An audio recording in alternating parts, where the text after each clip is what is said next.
In this video, I'll show you the exact location on your Chevrolet Trax first gen of the key pocket if you get the no remote detected message in your dash, and I'll also show you how to fix that error so your car starts.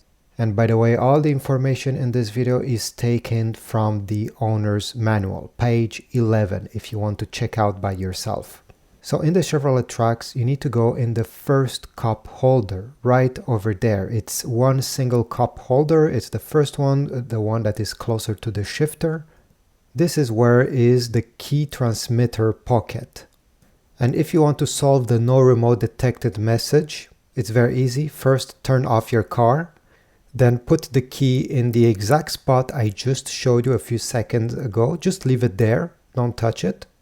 And finally, step number 3, with your car in park or neutral, press the brake pedal and then press the engine start-stop button, or crank the key to start the engine if you don't have a start-stop button. After doing this, I highly recommend that you replace the key fob battery as soon as possible to not get this message again in the future. If this worked, leave a comment down below, like, subscribe, and I'll see you in the next video. Have a beautiful day out there.